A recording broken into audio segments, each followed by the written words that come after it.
자, 이제 교재 334페이지 실시계획부터 이어서 보겠습니다. 전체 그림 보셔야 되죠. 그래서 신도시 만드는 과정, 개발 계획의 수립, 그리고 도시개발 구역 지정 먼저 이루어지고요. 원래 순서는 개발 계획 수립하고 구역 지정의 원칙인데 시골에서는 구역 지정한 다음에 개발 계획 수립할 수 있다라고 해서 시골이 뭐냐라고 했을 때 주, 상, 공, 미연지기 합계가 전체 면적의 30% 이하인 지역을 가리켜서 시골이라고 부르게 됩니다. 자, 그리고 이제 시행자라고 하는 거 수용 방식일 때는 국가, 지자체, 공공기관, 정부 출연기관, 지방공사 이만큼 묶어서 공공시행자라든가 민간 시행자로서 토지 소유자 중에서 지정권자가 도시개발사업의 시행자로 지정을 하게 됩니다. 환지 방식일 때는 기본적으로 토지 소유자 또는 조합, 특히 조합이 주된 시행자가 될 것이고 다만 예외적으로 지자체 등을 시행자로 지정할 수 있다 해서 경우의 수 이제 비교하게 되면 수용 방식일 때는 자 개발 계획의 수용의 대상이 되는 토지 등의 세부 목록이라고 하는 것을 입력하게 되어 있고요. 환지 방식일 때는 조합을 상정해서 원칙적으로 면적 3분의 2 총수 2분의 1 이상의 동의를 받아라. 다만 사업 시행자가 지자체 등인 경우는 동의를 요하지 않는다. 이런 식으로 되어 있었어요. 예. 한편 자 이제 실시계획이라고 하는 개념 별게 없어요. 그런데 여기서는 이제 보통 문제 구성할 때 실시계획만 보통 띄어서 출제하는 그런 경향이 있습니다. 그래서 자 일단 실시계획, 개발계획과 비교를 해야 되는데 개발계획 어떤 신도시 건설하겠다라는 상대적으로 포괄적 계획 그리고 이에 비해서 실시계획은 구체적인 건설 계획을 의미하게 됩니다. 그래서 먼저 작성 기준 등을 보니까 실시계획은 개발 계획에 맞게 작성되어야 하고 여기까지 뭐 그대로 가는 거고요. 그리고 지구 단위 계획이 포함되어야 한다라고 되어 있네요. 그래서 뭐 답은 안 되는데 맨날 나오는 지문 중에 하나가 이 지문이에요. 그래서 자 우리가 이제 지구 단위 계획이라고 하는 거 앞에서 공부하실 때 건폐율과 용적률, 용도 제한, 높이 제한, 또 높이 제한 주차장 설치 기준 등을 100%까지 완화 적용한다. 뭐 이런 개념을 설명을 드린 바가 있습니다. 그래서 지구 단위 계획은 아주 구체적인 건설 계획을 의미하게 될 것이고 이 지구 단위 계획이 실시 계획에 들어가 있다라고 하는 데서 거꾸로 이제 추론을 하게 되면 실시 계획은 대단히 구체적인 건설 계획이다라는 의미로 이해할 수 있어야겠습니다. 거기 내용 보니까 다른 얘기 다 빼버리고요. 거기 첨부하여야 한다라고 하는 표현 나와 있습니다. 첨부하고 예가 몇 개가 나와 있어요. 예를 들어서 계획의 평면도 계략의 설계도 축척 25,000분의 1 위치도 뭐 이런 것들 나와 있잖아요. 이런 걸 외우시는 게 아니야. 때려주기도 못 외워요. 해서 제일 중요한 단어는 첨부라고 하는 표현이고요. 답 아니에요. 시험 지문에 첨부한다. 그리고 그 밑에 이제 제출 나와 있거든요. 그 다음 문장에 첨부나 제출 이런 것들은 뭐라고 해요? 그냥 절차 지문에 불과하게 됩니다. 그래서 이게 나중에 이제 공인중개사법 영역이랑 비교가 되는데요. 이 공인중개사법에서는 뭐 자격증 원본을 첨부한다, 또 개설 등록증 원본을 게시한다 이런 식의 표현들, 또 사본 이런 식으로 해서 뭘 첨부하고 제출하고 이런 것들이 포인트가 돼요. 또 뭐 휴업신고, 폐업신고 등을 함에 있어서는 중개사무소 개설 등록증을 첨부한다 이런 것들이 중요한 포인트가 된다고요. 그러나 공법은 워낙 양이 많기 때문에 그런 거 갖고 출제 포인트를 삼을 수가 없어요. 그래서 시험 지문의 공법의 영역에서 첨부라든가 제출이라든가 이런 표현이 나오게 되면 뭐라고요? 그런 거 없다고 넘어가셔야 돼. 시험 지문이 이렇게 나온다고요. 환장합니다. 실시계획을 작성을 했을 때 실시계획에는 축척 25,000분의 1의 위치도가 포함이 되야 된다. 이런 식의 지문이 나온다라고 했을 때 그냥 무시하고 넘어가셔야 돼. 괜히 이제 연구 들어가면 안 되는 거예요. 그래서 첨부. 그 밑에 이제 관련 인 허가 등을 의제 받으려는 자 실시계획 인가를 신청하는 때 해당 법률로 정하는 관계 서류를 제출한다 나와 있죠. 그래서 첨부나 제출 같은 것들은 그냥 다 버려야 될 지문이고 절차 지문. 근데 낼 게 없다 보니까 이 파트는 낼 게 없다 보니까 이 첨부가 됐든 제출이 됐든 꼭 하나씩 끼워 넣거든요. 그럼 보통 수험생들이 당황을 하십니다. 이게 뭔 소리가 싶어가지고 당황하라고요. 다 버려야 될 지문들. 절차 지문은 중요치 않다 이렇게 봐야겠고요. 그다음에 이제 실시계획 인가라고 해서 이 파트에서 답이 되는 게 이제 한 2개 정도가 튀어나오게 되는데 먼저 의견 청취라고 하는 거 제일 유력한 답이죠. 통계적으로 가장 많은 답을 뽑은 게 의견 청취입니다. 그래서 지정권자가 실시계획 인가거든요. 왜? 개발 계획을 수립한 사람이 누굽니까? 지정권자입니다. 그리고 실시계획은 뭐에 적합하게? 개발 계획에 적합하게. 그러면 이 문제 실시계획이 개발 계획에 적합한지 여부를 판단하는 것 이게 바로 뭐다 라고 했을 때 실시계획 인가입니다. 그래서 경우의 수가 2개로 나누죠. 국토부 장관인 지정권자가 실시계획을 작성 인가하는 경우 시도지사 대도시시장의 의견을 들어야 한다라고 되어 있고요.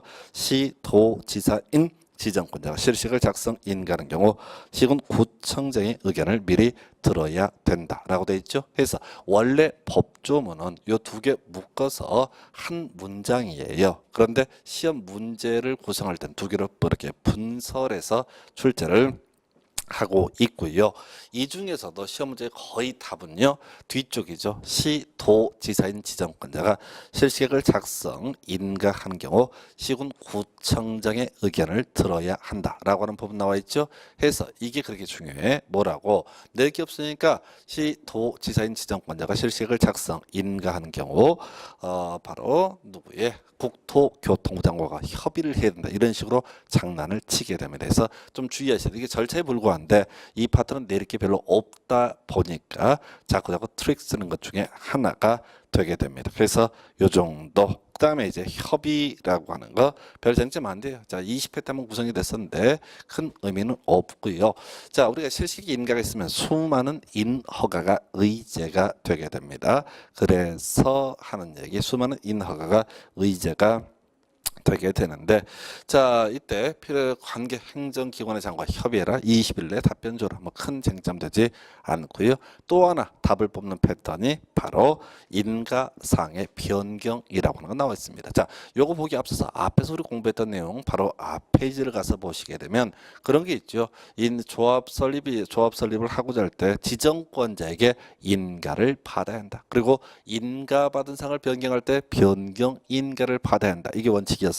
다만 주된 사무소의 소재지 변경을 하고자 할 때는 신고만 해도 된다. 했을 때 그 틀리게 구성할 때 주된 사무소의 소재지 변경할 때 인가를 받아야 한다라는 식으로 틀리게 구성을 해서 답을 뽑거든요. 다시 돌아오셔야 돼.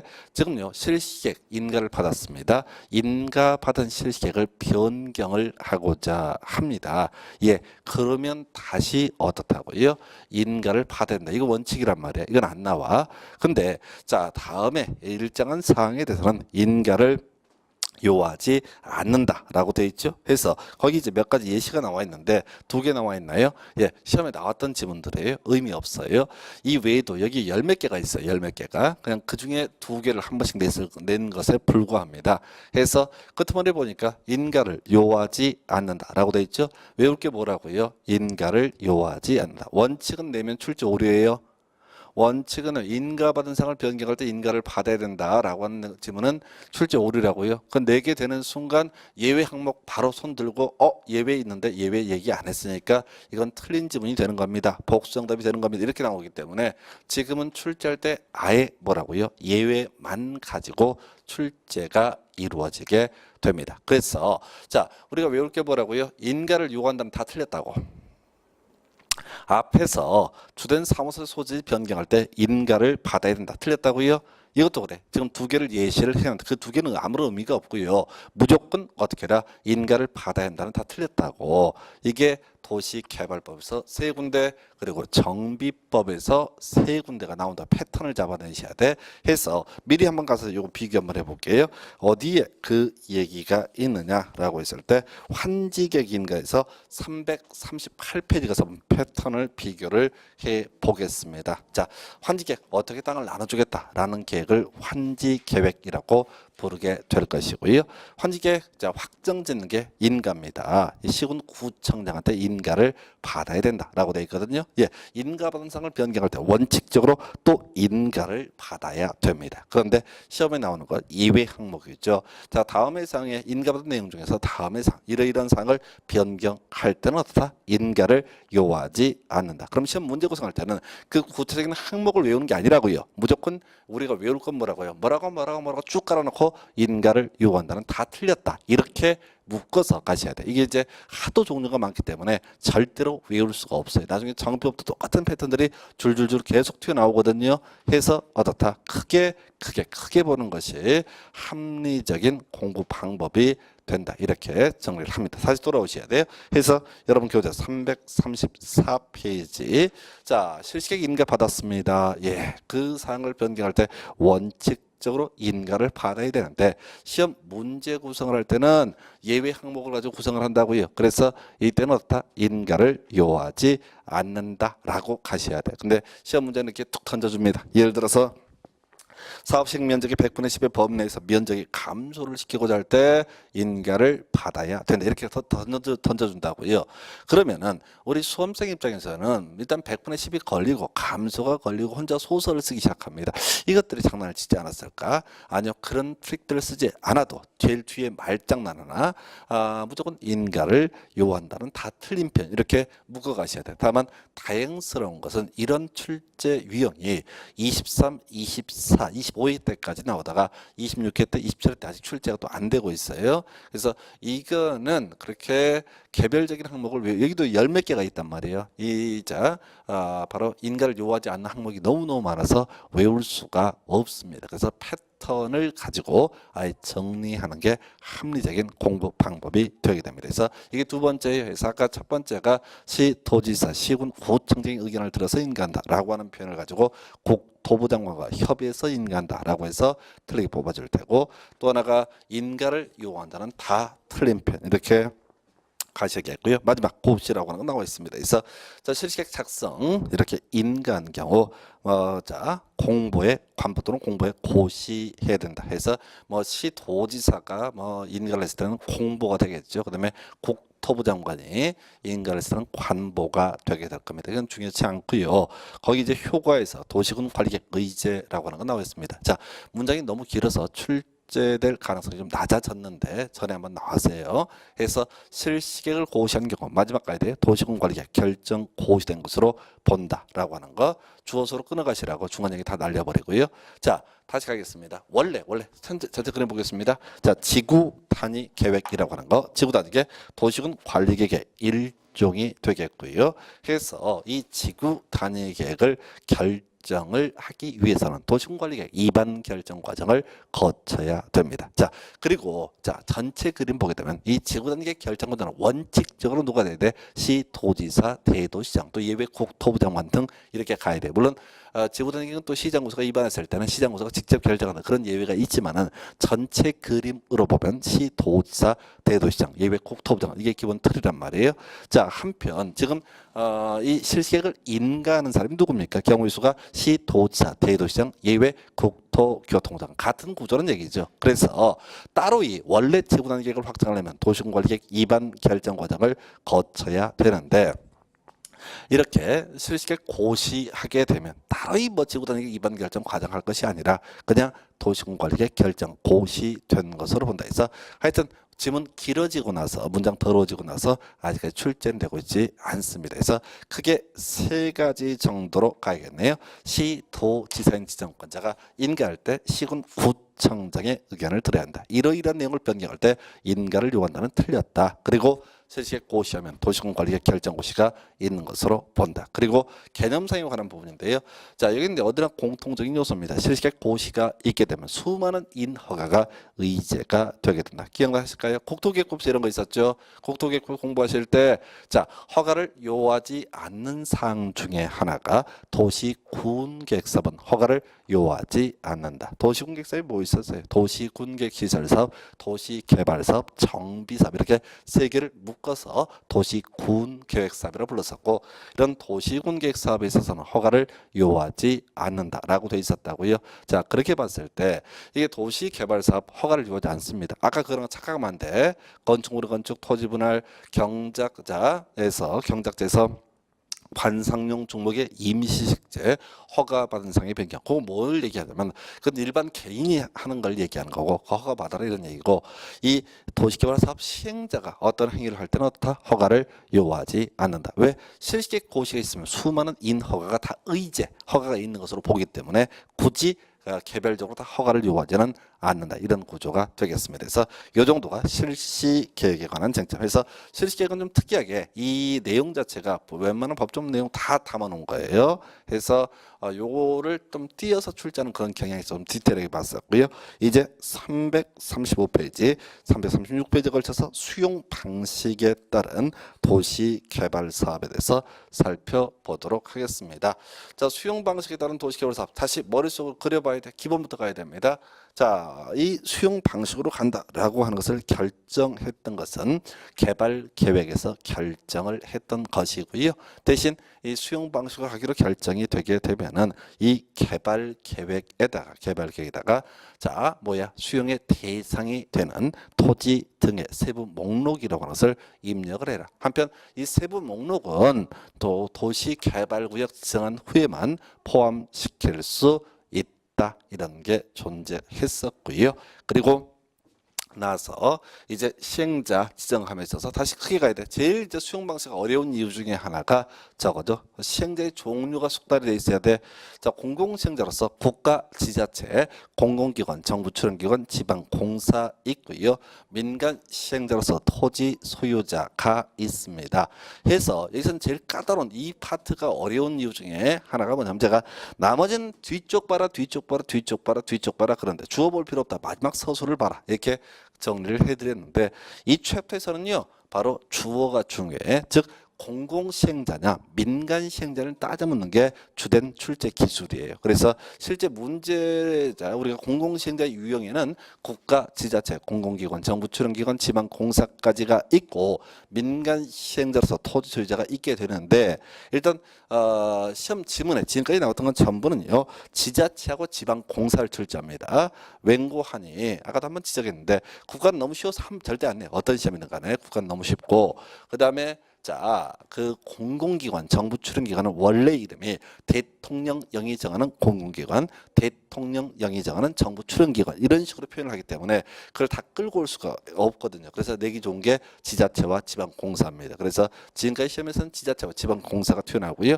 지자체나 지방공사가 튀어나오게 되면 얘는 믿을 수 있는 사람, 이렇게 해석을 하면 충분합니다. 그리고 민간 시행자로서 토지 소유자가 있어요. 주의하실 게 조합이라고 하는 게 가끔 출제가 되거든요. 수용 방식에서는 조합이란 말 나오면 무조건 틀린 겁니다.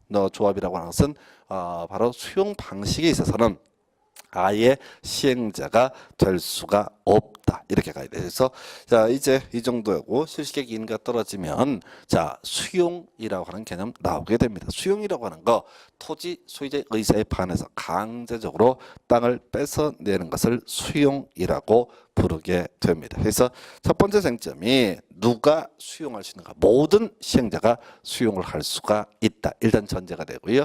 그리고 이제 경우수를 따져야 되죠. 공공시행자와 민간 시행자의 경우수 달라지게 됩니다. 그래서 이 공공시행자의 경우에는 면적 3분의 2 이상 소유하고 총수, 민간 시행자의 경우 면적 3분의 2 이상 소유하고 총수 2분의 1 이상의 동의를 받았다는 전제 하에서만 수용을 할 수가 있습니다. 그러나 자, 공공시행자의 경우에는 아무런 요건 없이, 전제 요건 없이 수용을 할 수가 있다라고 되어 있어요. 숫자 외워봤자 아무런 쓸모가 없습니다. 이 얘기는 어디에서 비슷한 내용을 공부를 하셨냐면, 앞에 가서 복습 한번 해볼까요?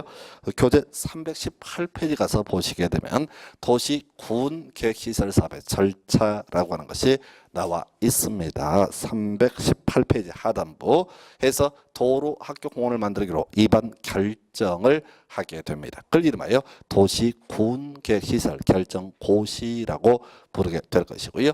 자, 그리고 나서 도시군계획시설 결정고시가 있게 되면 시행자 지정 나오고요. 시행자가 실시계획을 작성해서 인가를 받습니다. 그럼 이제 실시계획 인가 떨어지고 나서 착공을 해요. 한번 봐봐요. 도시개발법도 기본 구조가 똑같아요. 구역 지정한 다음에 시행자 지정되고 실시계획 작성, 인가 흐름이 비슷하거든요. 거기서 논의의 쟁점 제일 하단부에 나와 있는 거죠. 토지주택공사, 지방공사가 시행자로 지정을 받기 위해서 면적 3분의 2 이상을 소유하고 총수 2분의 1 이상의 동의를 얻어야 하는 것은 아니다. 이런 말이 나와 있으니까 숫자 필요 없으니까 제가 날려버렸는데 여기서는 문제구성을 항상 토지주택공사가 시행자로 지정을 받기 위해서 면적 3분의 이상을 소유된다 라든가 총수 2분의 1 이상의 동의를 받아야 한다 이렇게 틀리게 뽑는다고요. 다시 돌아와서 자 지금 구조가 똑같아요. 소유하고 동의라고 하는 게 구조가 똑같습니다. 해서 여러분 차례로 다시 어디로 지금 수용 방식이니까요. 여러분 교재 기준으로 335페이지 와서 보게 되면 공공시행자, 지자체와 지방공사가 주로 뜹니다. 아무런 요건 없이 수용할 수 있고요. 토지 소유자 같은 민간 시행자는 면적 3분의 이상 소유하고 총수 2분의 1 이상의 동의를 받아야지 수용을 할 수가 있습니다. 그럼 이제 문제 구성할 때 이런 식이야. 여기서는 자 옳게는 절대 못 내요. 무조건 너무 길기 때문에 이게 요약한 게 이 정도지 훨씬 길어요. 그래서 여기서는 틀리게만 항상 지문을 구성을 하게 됩니다. 어떻게? 지자체 시행자가 토지 등을 수용하기 위해서 총수 2분의 1 이상의 동의를 얻어야 된다. 틀렸고요. 지방공사인 시행자가 토지 등을 수용하기 위해서 총수 면적 3분의 이상을 소유해야 된다. 틀린 표현 되겠습니다. 즉 지자체나 지방공사인 시행자의 경우에는 아무런 요건 없이 어떻게 할 수 있다? 수용을 할 수가 있다. 이게 논의의 포인트가 되는 거예요. 아주 더럽게 까다로워요. 그래서 숫자를 외우려고 하지 말라고 답을 외우시라고. 아예 문제를 외우고 들어가셔야 돼. 지자체, 지방공사부터 믿을 수 있다. 그래서 수용할 때 아무런 전제 요건 없이 토지를 소유하지 않아도 면적을 소유하지 않아도 저 총수의 동의를 얻지 않아도 바로 수용을 할 수 있다. 이게 첫 번째 포인트. 자, 두 번째요. 자, 바로 재원 확보 대책 등에 관한 쟁점이 되겠습니다. 그래서 도시개발채권하고요. 그다음에 토지 상환채권. 이게 이제 주로 출제 포인트가 되게 되는데 일단은 도시개발채권 발행자 한번 볼까요? 자, 시도지사 발행할 수 있다라고 되어 있습니다. 그래서 자, 결과적으로 이 도시개발채권이라고 하는 것은 지자체에서 지자체장이죠. 지자체가 도시 개발 사업 하려면 수용 방식 하려면 돈 많이 들어가거든요. 또 도로, 학교, 공원을 건설하는 사업 시행하려면 돈 억수로 많이 들어갑니다. 자, 거기에 필요한 재원을 확보하기 위해서 돈을 꾸는 제도를 가리켜서 바로 도시개발채권의 발행 이렇게 얘기를 합니다. 자, 지금 우리 공법 시험 범죄에서 빠져 있는데 그런 경우도 있어요. 자, 바로 등록 등을 한다, 허가를 받는다라고 했을 때 소위 국민주택채권 매입 의무라고 하는 것이 있습니다. 국가에서는 우리 국민들에게 뭔가 좋은 일이 생기게 되면 그걸 그새 못 참고 귀신처럼 알고 찾아와서 축하합니다. 돈 좀 꺼주세요. 이렇게 손모가지를 내밀어요. 그래서 자, 그 국민주택채권이라는 개념이 있고 똑같은 논리 구조인데 이건 지방채예요. 시도지사는요 삽질 전문입니다. 그래서 삽질하는 애가 발견되게 되면 아이고 삽질하시네 축하합니다. 좋은 일이 생겼으니까 돈 좀 꿔주세요 라고 하는 개념이 도시개발채권의 발행이다 라고 되어 있어요. 그래서 매입 의무 볼까요? 자, 우리 앞에서 자 토지 형질 변경 이라는 개념 공부하셨습니다. 땅 들어없는 걸 얘기한다고 그랬어요. 그래서 국토계획법에 따른 토지형질 변경 허가를 받은 자 원칙적으로 도시개발채권을 매입해야 된다. 21회 때 나왔던 지문이고요.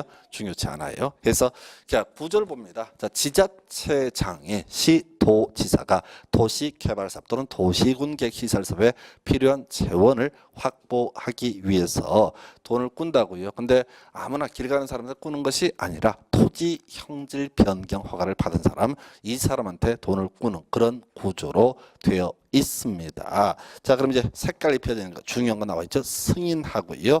이유를 보시게 되면 양쪽 다 행정자치부 장관의 승인 이게 포인트가 되는 거야. 앞에 이런저런 얘기들은 다 쓸데없는 얘기고요. 핵심 중에 핵심이 뭐라고요? 바로 행자부 장관의 승인이라고 하는 거. 이런 일이 없어요. 공법이 됐든 어디가 됐든 거의 2차에서 2차 과목에서는 행자부 장관이 나올 일이 없습니다. 대부분이 다 국토교통부 장관 이렇게 돼 있어요. 그런데 자 드디어 행자부 장관 나옵니다. 그럼 이 자리에 뭐가 나올 수가 있느냐? 틀리긴 할 때 기획재정부 장관 이렇게 때릴 수가 있어요. 자 이게 이제 뭔 의미를 갖느냐라고 했을 때 지금 자 동계올림픽을 열리게 되는 평창, 뭐 강릉, 뭐 이런 데들 앞으로 이제 올림픽 치르고 나서 아주 가관이죠. 그 시설들 활용할 방법이 거의 없습니다. 몇백억, 몇천억씩 투자해서 올림픽 이벤트 한번 하고 나서 그 시설을 활용을 전혀 못한다고요. 환장하는 거예요. 환장하는 거야. 그럼 그 시설을 방치하면 안 되거든요. 수십억, 수백억씩 1년에 계속 국민 세금을 쳐박아야 돼요. 그래서 결국 이제 국민 수준 문제지. 국민들이 그 올림픽 유치하는데 찬성을 하고 박수를 치거든. 그러니까 정치하는 분들이 박수 받으려고 그런 짓거리를 하는 건데 문제는 이제 뭐냐면은 이미 이 태백, 뭐다음에 정선도 마찬가지고 평창 지자체 재정 자립도가 대단히 낮습니다. 그 받은 세금 가지고 그 담당 공무원들 월급도 줄 수 없는 그런 상태이고요. 그다음에 이제 올림픽 마치게 되면 정말 다 미쳐버릴 겁니다. 그게 지금 축구장 그래도 운영하잖아. 2002년 월드컵 때 축구장 지은 건 그래도 이 프로축구라는 게 세팅이 되면서 어찌어찌 굴러가요. 그런데 뭐야 이 동계올림픽은 누가 가냐고 누가 거기까지 가냐고 근데 스키장을 가서 구경을 할지언정 자기가 스키를 탈지언정 가서 구경하지 않는다고요. 근데 그 한 번 쓰기 위해서 수백 수천억을 처발라서 그 짓을 한다고. 그리고 그게 이제 돈이 많아서 할 것 같으면 별 문제가 되지 않는데 빚내서 한다고요. 그래서 지금 이 시스템에서 제일 걱정스러운 것 중에 하나가 지자체 재정 자립도 파산 우려 있습니다. 그래서 가끔 보도 보면 일본의 그 파산된 지자체를 보도를 해주는 경우 있어요. 그 어떻게 되는 거냐면 지자체 재정 자립도가 낮고 돈이 없어가지고 어떻게 해요? 세금 받아가지고 도로 포장 제대로 못 해줘. 그리고 의료 서비스니 뭐 이런 작은 서비스 못 해줘. 그러면 사람들이 같은 세금 내고 그 동네 왜 사냐고 짜증나게 옆 동네 이사가 다른 시군으로 우리 식으로 치면은 그러면 그 동네는 세금이 더 줄어들어. 더 줄어들게 되면 더 서비스를 못 해. 그러면 계속 빚은 늘어나고 소위 이제 파산 상태 이렇게 되죠. 그럼 이제 이거 답 안 나오는 거예요. 뭐 해결책이 없는 거예요. 자, 비슷한 경우가 인천광역시가 딱 그 꼴이 나고 있죠. 인천광역시가 지금 이 광역지자체 중에 제일 첫 번째 케이스입니다. 빚이 너무 많아가지고 답이 안 나와요. 답이 안 나와. 왜 빚이 많냐 했을 때 송도 메리프도 포함해서 그 이제 전임 안상수 시장 시절에 그 부동산 경기 한번 뛰어보려고 개인적인 욕심이 있었겠죠. 그래서 오바를 했어요. 인천의 어떤 재정 여력을 생각하지 않고 이빠이 투자했어. 그만 성공했으면 그냥 그 양반 바로 대선이지. 어찌되든 간에 그 사람의 어떤 개인적인 판단 때문에 그 송도 그쪽 비분양 떨어지게 되면 지금도 빈 땅 많습니다. 엄청 많습니다. 그거 다 팔아먹어야 되는데 누가 안 산다고. 그거 이제 계속 이자 물고 그 오죽했으면 인천 야구단 축구단 거기 월급을 못 줘서 저 선수들이 어딜 가네. 이천수가 축구를 왜 그만두는데 월급이 안 나와. 이 전수 몰라요? 그 친구가 이제 축구 그만뒀잖아요. 요즘에 방송 이런 나오고 뭐 그렇더만. 그 월급 안 나온다고 그 축구단에 있으면은 왜냐면 인천시에서 결국 돈을 대줘야 되는 건데 돈이 없으니까 이건 뭐 누구의 문제가 아니라 줄 수가 없는 거예요. 지금 당장 공무원 월급도 못 주게 생겼는데 지금 뭔 얘기하고 있어요? 지자체 재정 자립도 문제라고요. 이걸 통제하는 부서는요. 외워두시라고 기획재정부 아니에요. 국토교통부 아니에요. 어디라고요? 행정자치부라고 이렇게 되어 있다고. 행정자치부라고 하는 게 지자체만을 관리하는 그런 부서이거든요. 그래서 이게 누구의 승인을 받아야 된다? 행자부 장관의 승인을 받아야 된다. 이해되시죠? 지방 최대한 통제 권한 누구한테 있다고요? 행정자치부 장관. 이걸 가지고 국토부 장관 내는 게 제일 무난하고, 두 번째 장난치는 게 나라 살림살이하는 기획재정부 장관 이렇게 장난친다고. 출제자가 뭘 의도하는 거냐면 이 도시개발채권의 가장 중요한 핵심 이슈는 결국은 빚이다는 얘기예요. 빚이고, 빚이다 보니까 중앙정부의 통제가 필요하다. 중앙정부의 통제하는 기관은 행정자치부이다. 요걸 가지고 거의 문제 100% 답을 뽑아냅니다. 그래서 일단은 도시개발채권이라고 하는 것은 그 뒤에 뭐 이율도 마찬가지고요. 그저 딱 하나만 외운다라고 한다면 행자부 장관의 승인. 이게 이제 거의 문제 전반을 휩쓸고 있는 게 도시개발채권의 쟁점입니다. 그리고 얘는 지금 수용 방식으로 도시개발 사업 할 때 발행하는 게 아니라 사업하기 전에 미리 돈 빌리게 되는 제도가 바로 도시개발채권이다라고 되어 있고요. 그 다음에 이제 기간 보니까 상환기간 보니까 5년에서 10년까지 조례로 정한다라고 되어 있는. 결국 이제 조례가 정해지는 기준이 될 거고, 소멸시효 좀 특이해요. 원금 5년, 이자 2년이라고 하는 거. 자, 우리가요 민법에서 자 채권의 소멸시효는 원칙적으로 10년 이렇게 얘기를 합니다. 한편 공법의 영역에서 채권의 소멸시효라고 하는 것은 몇 년? 5년 이렇게 돼 있어요. 자, 비슷한 것이 어디 있냐면 여러분들 이제 부동산 세법 공부하시다 보면은 자 어떤 세금 부과에 관한 제척 기간 얘기를 하게 됩니다. 해서 과세 표준 신고서 제출하지 잘못 거짓으로 제출하거나 등등등 하게 되면 그때 제척 기간은 7년이죠.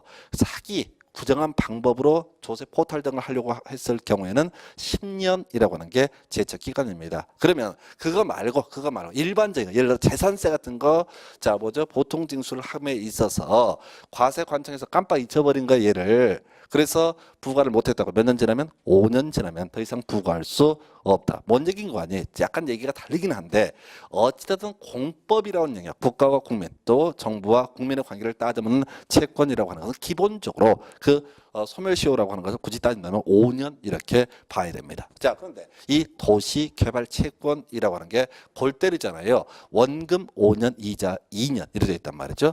그 얘기는 이제 만약에 이 소멸시효가 5년이다라고만 돼 있으면 이렇게 가는 거죠. 원금도 5년, 이자도 5년 이렇게 해석을 해야 되는데 얘는 따로 이 원금 5년, 이자 2년이라고 돼 있다. 그러니까 지금 상환기간 도래했는데 자 3년 지나서 가게 되면은 원금은 돌려주지만 이자는 돌려주지 않겠다 이런 취지란 말이에요. 그래서 이게 결과적으로 지자체가 재정 자립도가 낮고 가난하다 보니까 이자를 좀 띄어먹게 되는 개수작들이죠. 그래서 이게 자꾸 이 숫자가 특이한 숫자도 있기 때문에 나옵니다. 그래서 일단 잘 모르면 무조건 몇 년이라고요? 5년. 나중에 청산금이라고 하는 게 나온다. 정비법 청산금 나오고 도시개발법 청산금 나온다고요.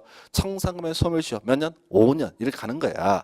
다 5년인데 얘만 특이하게 도시개발채권의 소멸시효는 특이하게 원금 5년, 이자 2년 이렇게 좀 특이한 구조로 되어 있습니다. 그래서 답은 안 되더라도 시험 지문 구성할 때 맨날 튀어나오는 지문 중에 하나가 이 녀석입니다. 그래서 이 정도가 도시개발채권에 관한 부분 살펴드렸고요.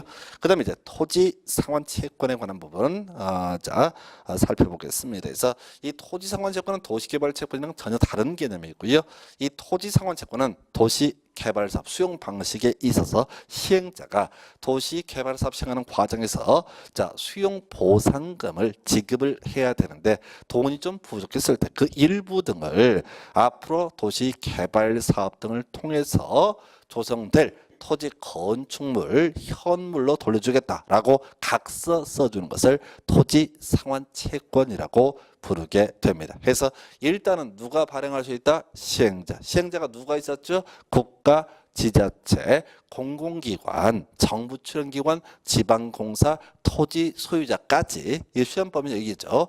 문제는 자 제일 유책했던 문제 자 조합이 토지상환채권 발행할 수 있다. 큰일 날 일입니다. 조합은 토지상환채권 발행할 수 없어요. 왜? 시행자 자체가 될 수가 없습니다. 그래서 이걸 보실 때 제일 이게 좀 까다로운 게 계속 주어를 신경을 쓰셔야 돼요. 이 파트는 수용 방식에 있어서는 시행자가 누구냐라고 하는 게 논의의 포인트가 되겠습니다. 그래서 일단은 토지 소유자가 원할 때 토지 등의 매수대금의 일부를 지급하기 위해서 도시개발 사업 시행으로 조성된 토지 건축물로 상환한 채권 돼 있는데 이런 의의 같은 건 시험 지문에 나와 답도 아니야.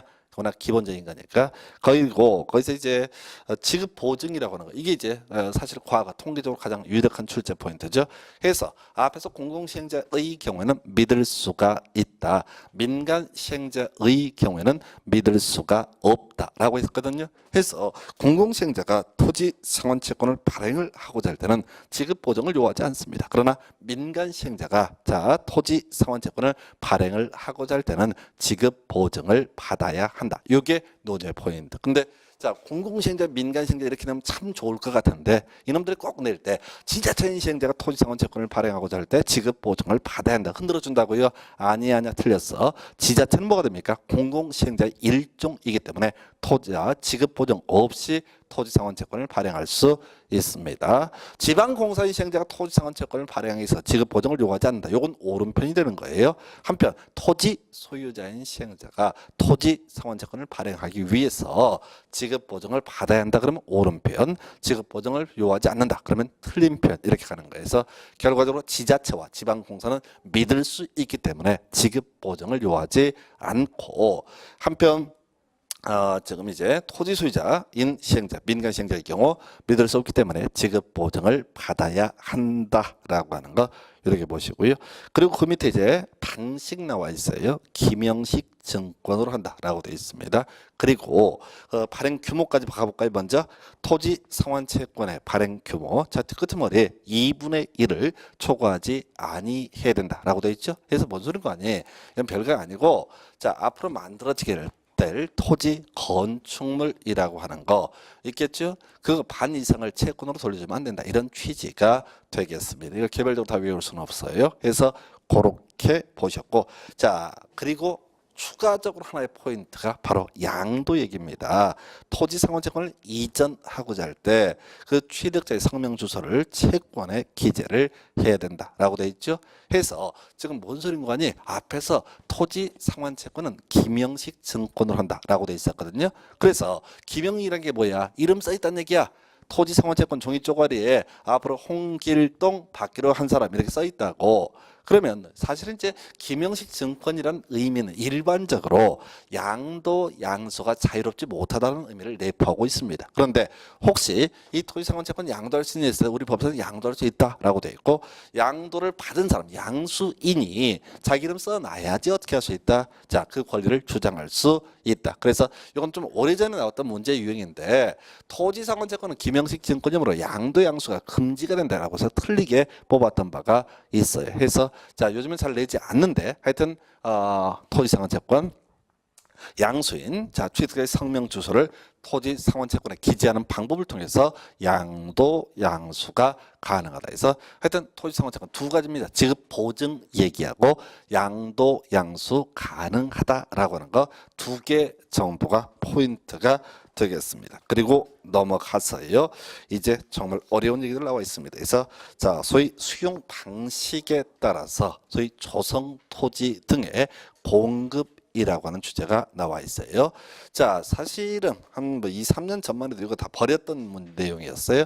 근데 요 근래 여기서 아이들 문제를 도배를 해버려. 한 해 막 2문제까지 뽑은 적도 있을 정도로 짜증날 정도로 많이 내요. 그래서 일단은 이 크게 보니까 원형지하고 조성토지 두 개로 구분을 하고 있습니다. 그래서 지금 여기서도 그래요. 제가 좀 딱딱 끊어서 한 2, 3개만 달달달 외우셔야 돼. 먼저 기본 구조가 그렇습니다. 수용 방식으로 도시 개발 사업을 했다라고 하면 먼저 실시객 인기가 떨어지고 나서 사업 시행자가 땅 안 팔겠다는 사람한테 보상금 몇 푼 쥐어주고 사업 시행합니다. 그리고 나서 공사가 다 끝나게 되면 준공 검사 받아야 되고요. 그리고 나서 완벽하게 끝났다. 그러면 이제 분양을 하기 위해서 공사 완료 공고라고 하는 걸 기본적으로 하도록 규정을 하고 있습니다. 그래서 공사 완료 공고 있으면요. 공사 완료 공고일의 다음 날 모든 권리 관계가 확정이 되고 이전이 다 돼버리는 거죠. 그래서 앞에서 우리 이제 도시개발구역 해제 의제 얘기할 때 공사 완료 공고일의 다음 날 도시개발구역은 해제가 된 것으로 본다. 그리고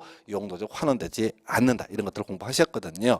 그래서 지금 지금 이제 이 토지 등을 공급하는 양식에 있어서 일반적인 케이스가 조성 토지 공급 방법이고 공급이고 하나가 원형지. 자, 원형지 얘기를 하기 위해서는 먼저 자 고려대학교 하고요. 그다음에 삼성전자 얘기를 먼저 하고 가겠습니다. 그래서 이 원형지라고 하는 개념은 왜 우리 법에 만들어졌느냐라고 했을 때 세종시의 개발과 연관이 되어 있습니다. 즉 이 세종시의 어떤 개발, 인구 50만 도시를 만든다고 하는데 그 당시 노무현 정부 초기에서 어떻게 하다 보니까 다 얘기가 끝났어요. 고려대학교가 서창 캠퍼스, 지금 세종 캠퍼스라고 하는데 거기를 좀 확장하기 위해서 땅이 좀 필요하다라고 얘기가 됐고 삼성전자가 자 공장 한두 개 짓는 걸로 다 얘기가 된 상태에서 개발 계획 수립하고 짝짝짝 진행이 돼 갔어요. 자, 그런데 뭐가 문제가 됐냐면 세종시 입주를 사람들이 이제 땅을 사고 건물 지어 가야 될 시기에 2008년인가 2009년인데 그때 이제 글로벌 위기가 발생되게 됩니다. 금융 위기가. 그러면서 다들 긴축해야 되는 그런 상황에 공장 짓기보다는 최대한 몸을 낮춰야 되고 고려대학교도 땅 살 게 문제가 아니라 돈을 좀 아껴야 될 그런 상황이에요. 그래서 갑자기 세종시에 입주를 안 하겠다는 식으로 얘기합니다. 소위 MOU라고 하는 거죠. 그냥 양해각서 그렇게 한번 해보자라고 약속한 거에 불과해요. 그래서 가끔 정부에서 발표하는 것 중에 하나가 MOU 체결하고 오면 뭐 갑자기 뭐 몇백 조의 뭐 수출 효과가 있고 다 개굴합니다. 그냥 잘해보자 이렇게 우리 200조짜리 한번 사업 한번 해볼까? 좋아. 한번 얘기 한번 해보자. 그게 MOU라고요. 그러니까 이제 고려대학교도 그렇고 삼성전자도 그렇고 정부하고 MOU를 체결한 것에 불과하다. 법적인 책임이 없어요.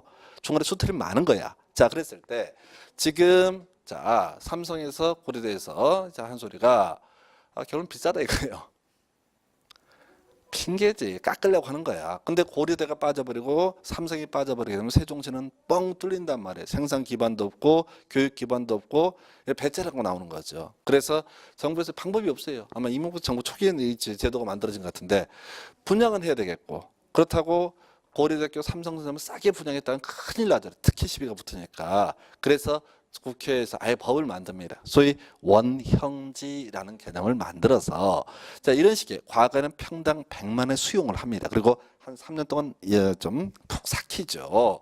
그럼 이제 장 담그듯이 토지가 좋아지나 봐. 그리고 중간에 도로 좀 포장하고 뭐 이런 식으로 상하수도 놓고 그러고 나서 한 평당 600, 700에 팔아쳐먹는 이런 구조란 말이에요. 그동안이.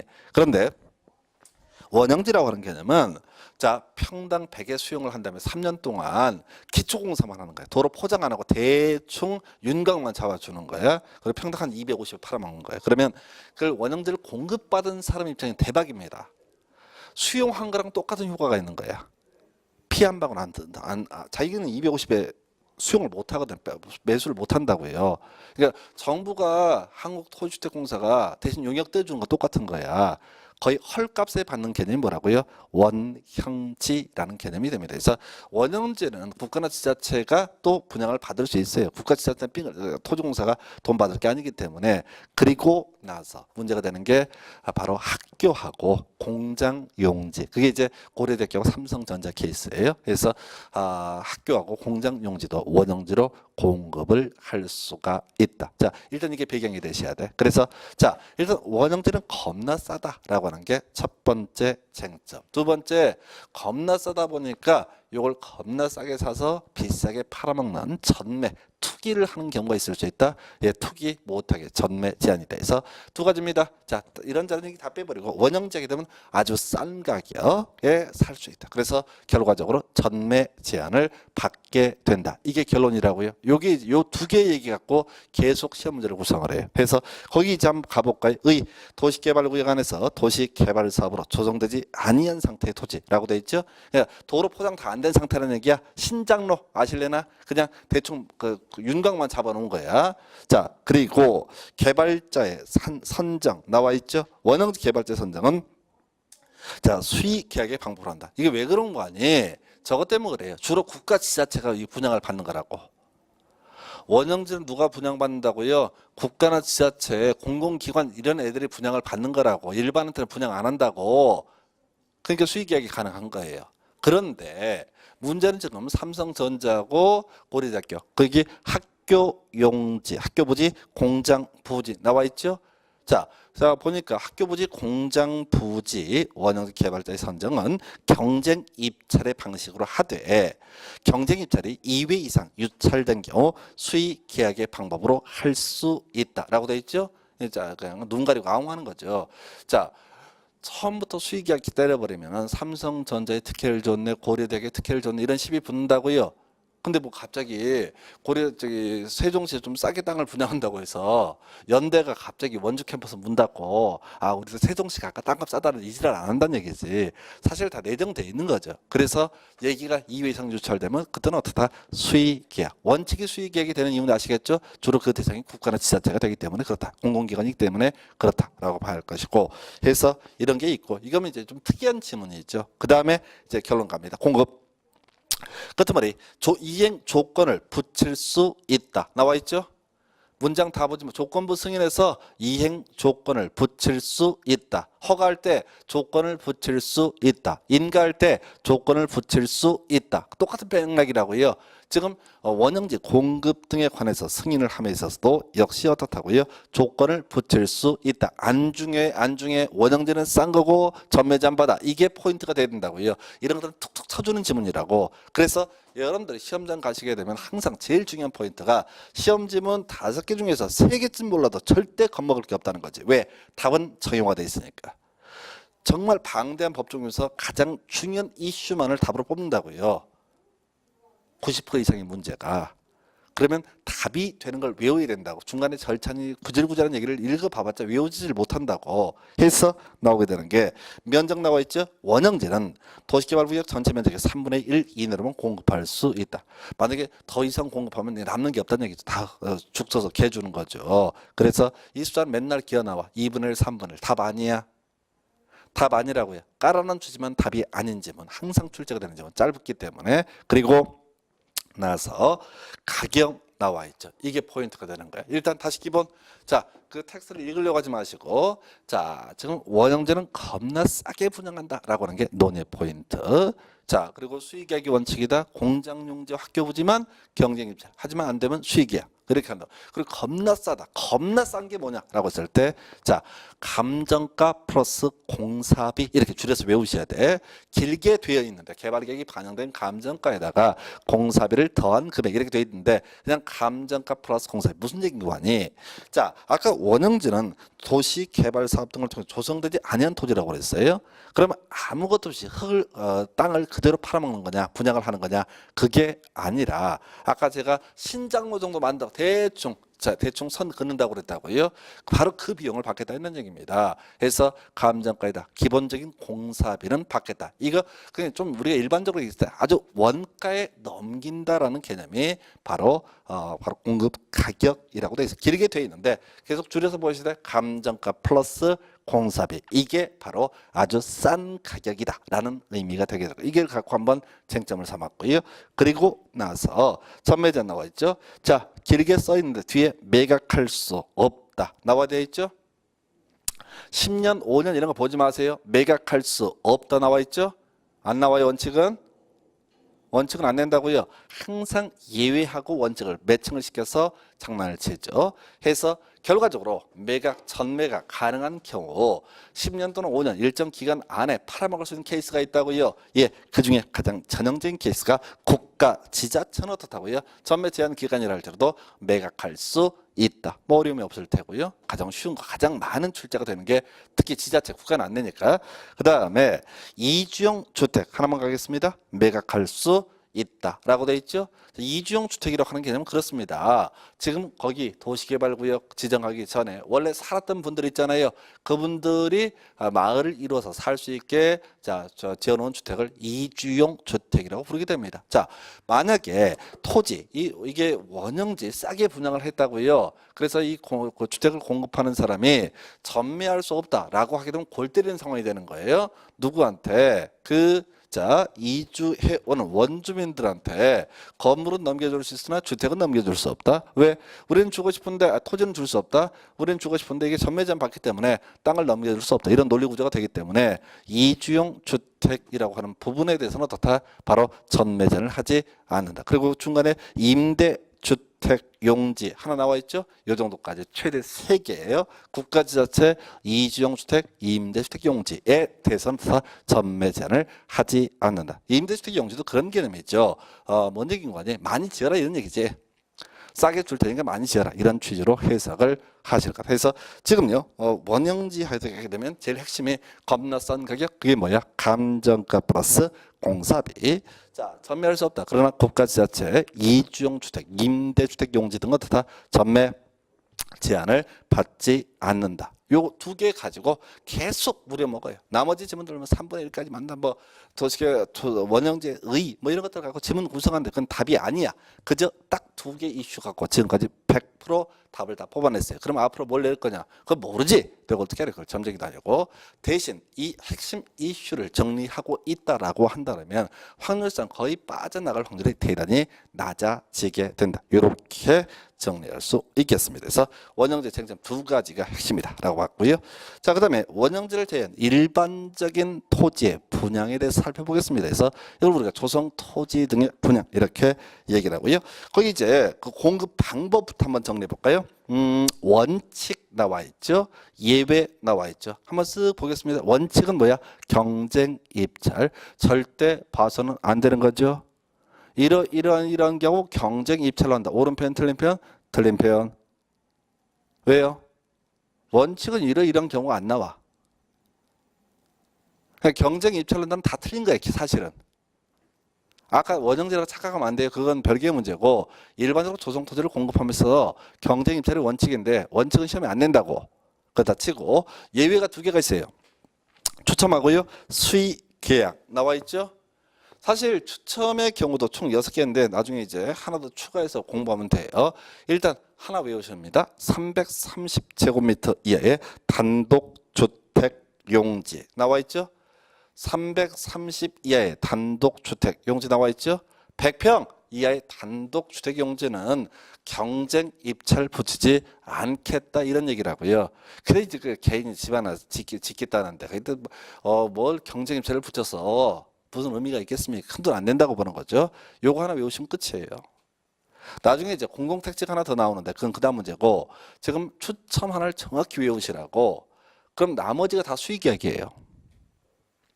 법조문 구조상 다 수의계약이라고요. 경쟁입찰은 얘기 안 하잖아요. 원칙이니까 문제 지문을 구성을 못 한다고요. 그럼 수의계약이냐 추첨이냐 이 싸움이라고. 그러면 지금 기초 이론 할 때는 하나만 기억하시면 된다고. 330 이하의 단독주택 용지 요거 하나로 끝내는 거예요. 그리고 과거 지문 보게 되면 지금 수의계약 경우수가 쭉 나와 있잖아요. 다 쓰고 수의계약의 방법으로 공급할 수 없다. 쓰고 수의계약 방법으로 공급할 수 없다. 수의계약 방법 이런 식으로 문제 구성한다고. 법조문에는 경자 추첨의 방법으로 공급할 수 있는 경우와 수의계약의 방법으로 공급할 수 있는 경우 2가지를 사실 예외로 규정을 하고 있고요. 해서 사실 딱 단순하게 접근하면 330제곱미터 이하의 단독주택 용지 요거 하나 하고요. 나중에 공동택지 요 2개만 추첨이고 나머지는 다 뭐다 수의 계약이다. 이렇게 가시는 거예요. 그래서 이거는 뼈대를 잡고 추첨만 외우게 되면은 모든 이 주제를 다 해결하실 수가 있습니다. 그래서 그렇게 볼 것이고 그 다음에 이제 마지막 주제가 공급 가격이라고 하는 개념이 나와 있어요. 그래서 원칙은 감정가네요. 예외적으로 감정가 이하로 분양할 수 있다 해서 자 여기서 이제 감정가가 뭐냐라고 하는 게 한번 출제가 됐어요. 해서 보니까 조성토지의 가격 평가는 감정 가격으로 한다. 너무 쉽잖아요. 해서 시험 지문 구성할 때 풀어서 지문을 만들었습니다. 어떻게? 감정평가업자가 평가한 금액의 산술 평균한 금액이라고 되어 있죠. 해서 이건 개념상 이런 얘기죠. 어떤 토지에 대해서 감정평가업자 2인 이상이라는 게 전제가 되어 있어요. 해석상 자 2인 이상의 감정평가한 금액의 산술 평균치 이게 바로 뭐가 된다? 감정평가액이라고 보게 됩니다. 그리고 주로 출제를 하는 것은 이 공급 가격 관련해서 감정가 이하로 공급할 수 있는 케이스 이게 바로 주로 문제가 되겠습니다. 자, 최근 문제는 학교가 나왔었는데 이거 어차피 나중에 기본서 가지고 하나하나 다져갈 테고 일단 거기 나와 있는 것 중에서요. 지금 감정가 이하로 공급할 수 있는 것들 공공청사 나와 있고요. 시장 나와 있고요. 그 다음에 자동차 정류장, 임대주택, 종합의료시설, 무료의 사회복지시설 뭐 이런 게 나와 있는데 요걸 이제 설명을 좀 드릴게요. 요건 쉽게 개념만 잡으면 다 외우실 수 있어요. 자, 신도시 만들 때 꼭 필요한 것 중에 하나가 아마 그 중에 하나가 공공청사. 거기 학교만 메모 하나 해주세요. 최근에 이제 나왔던 게 학교니까 학교 필요하겠죠? 감정가 이하로 공급할 수 있는 학교 하나 메모하시면 된다고요. 그래서 지금 이제 항목을 하나 볼게요. 공공청사, 시청청사, 구청청사 필요하겠죠? 예, 감정가 이하로 공급할 수 있습니다. 임대주택은 좀 유보고요. 자, 여러분 보시기에 시장이 좀 특이해 보여요. 시장이 꼭 필요한가요? 제일 필요하죠. 시장 없으면 굶어 죽잖아요. 저녁에 마트 가야 되잖아요. 이마트 유치해야 되거든요. 이마트 유치하려면 어떻게 돼? 땅 싸게 줘야 된다 이런 얘기지. 신도시 만든 지역에서 그 지역 주민이 제일 필요한 게 사실 시장, 이마트 같은 대형 그런 시장이라고요. 그래서 얘 반드시 설치해야 돼요. 그러니까 반드시 설치하려면 어떻게 해라? 좀 싸게 줄 수 있어야 된다. 그 다음에 자동차 정류장 나와 있죠? 자, 우리가 대중교통 중에서 지하철은요 아무 데나 가는 게 아니잖아요. 근데 버스는 아무 데나 가잖아요. 신도시 만들었을 때 꼭 필요한 게 뭐라고요? 지하철 정류장은 그건 국가적인 프로젝트이기 때문에 뭐라고 얘기를 못해. 하지만 자동차 정류장 꼭 필요하겠죠? 땅이 없어서 자동차 정류장을 못 만든다. 큰일 난다고요. 그래서 반드시 설치를 해야 된다고. 그래서 바로 감정가 이하로 공급할 수 있다. 그리고 또 하나 신도시 가서 제일 큰 문제 중에 하나가 병원입니다. 종합의료시설, 병원을 얘기한다고요. 병원이라든가 시장이라든가 자동차 정류장. 그리고 병원 가서 겁나 많이 아프면은 무료의 사회복지시설까지. 그리고 학교가 여기 빠져 있는데 이런 것들은 어떻다고요? 꼭 필요한 시설이에요. 신도시 만들었을 때 그 지역 주민들이 꼭 필요한 시설. 그래서 어떻게 할 수 있다? 좀 싸게 공급할 수 있다. 그래서 여기 뉘앙스를 먼저 판단하기 필요해요. 자동차 정류장이 꼭 필요한지, 시장이 꼭 필요한지, 혹은 학교가 꼭 필요한지 이런 식으로 뉘앙스만 가지고 가면 되는 거예요. 그래서 이런 경우 어떻다? 감정가 이하로 공급할 수 있다. 이렇게 해서 자 공급 가격 얘기 봤어요. 그러면 이 파트를 정리하면 이렇습니다. 공급 방법 관련해서 경쟁입찰, 추첨, 수의계약 등이 있는데 추첨에 330 이하의 단독 주택용지 우선 하나, 나머지 다 뭐라고요? 수의계약. 기본적으로 감정가를 기준으로 공급하게 됩니다. 감정가는 2인 이상의 감정평가업자, 감정평가하는 금액의 산술평균치라는 의미를 가지고 있고요. 그리고 감정가 이하로 공급할 수 있는 경우가 있다. 그 중에 하나가 자동차 정류장, 종합의료시설, 시장, 학교 뭐 이런 것들. 그래서 저는 이제 25회 때인가는 이 유료의 사회복지시설 이걸 갖고 틀리게 뽑아냈었는데 그 유치했던 문제고 나머지 흐름 자체 그리고 27회 때인가 26회 때 나왔던 것은 학교가 예시값으로 나왔었습니다. 그래서 이렇게 해서 수용 방식에 따른 도시개발 사업까지 보셨고요. 잠시 자 나머지 환지 방식에 대한 다음 시간에 이어서 설명을 드리도록 하겠습니다. 자 오늘 여기까지 가겠습니다. 수고했습니다.